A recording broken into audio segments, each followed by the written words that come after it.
লম্বা সময় ধরে দেশের বাইরে আছেন সাকিব আল হাসান। আন্তর্জাতিক ক্রিকেটে খেলছেন না অনেকদিন ধরেই। 2024 সালের 5ই আগস্ট স্বৈরাচার পতনের পর থেকেই দেশের বাইরেই আছেন সাকিব। 5ই আগস্ট স্বৈরাচার পতনের আগ পর্যন্ত আওয়ামী লীগ সরকারের সংসদ সদস্য ছিলেন সাকিব আল হাসান।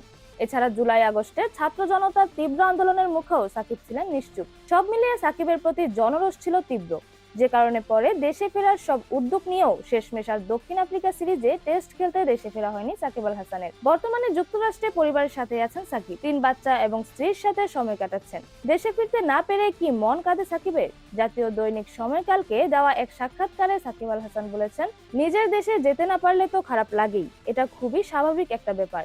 আসলে যখন যে পরিস্থিতি আসে ওটার সঙ্গে মানিয়ে নেওয়াই উত্তম। আমি সেভাবেই চলছি। আন্তর্জাতিক ক্রিকেট থেকে দূরে থাকা সাকিব এখন খেলে বেড়াচ্ছেন নানা দেশের ফ্র্যাঞ্চাইজি লিগে।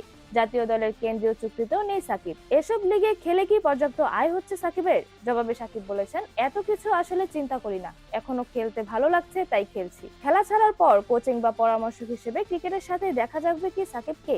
তিনি বললেন, জানি না, খেলা ছাড়ার পরে ক্রিকেটের সঙ্গে থাকার ইচ্ছা খুবই কম, বাকিটা পরে দেখবো কি করব না করব। ক্রিকেট জীবনে পরিবারের সাথে সময় কাটানোর সুযোগ হয়েছে কমই, তবে এখন অফুরন্ত সময় কাটাচ্ছেন পরিবারের সাথে। সাকিব বলেছেন, হ্যাঁ, এখন অনেক সময় পরিবারের সঙ্গেই থাকা হচ্ছে। আমার জন্য অনেক ভালো, বাচ্চাদের জন্য খুবই ভালো, কারণ ওরা অনেকটা সময় আমার সঙ্গে থাকতে পারেনি, আমিও ওদের সঙ্গে থাকতে পারিনি। সেই জায়গা থেকে এখন অনেক সময় থাকতে পারছি। পরিবারের এই সঙ্গ অনেক উপভোগ করি।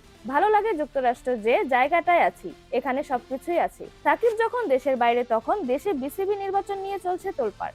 নাটকের পর নাটক, নাটকের নতুন নতুন পর্ব মিলিয়ে পুরো বিসিবি নির্বাচন যেন পরিণত হয়েছে একটি মেগা সিরিয়ালে। যে সিরিয়ালের সর্বশেষ দৃশ্যে নির্বাচনের সরকারি হস্তক্ষেপ, নোংরামি সহ নানা অভিযোগ তুলে মনোনয়নপত্র প্রত্যাহার করে নির্বাচন থেকে সরে দাঁড়িয়েছেন তামিম ইকবাল। যদিও নির্বাচন নিয়ে অত বেশি জানাশোনা নেই বলে জানিয়েছেন সাকিব আল হাসান। বিসিবি নির্বাচন প্রসঙ্গে সাকিব বলেছেন, আমি অত কিছু ফলো করিনি, আশা থাকবে যারা বিসিবিতে আসবে তারা বিসিবির ভালোর জন্যই কাজ করবে। সবার প্রতি শুভকামনা।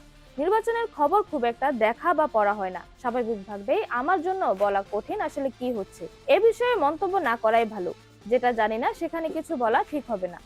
বিসিবি নির্বাচনের লড়াইয়ে টিকে আছেন আর 36 জন প্রার্থী। এর মধ্যে 6 জন ইতিমধ্যে বিনা প্রতিদ্বন্দ্বিতায় নির্বাচিত হয়ে গেছেন।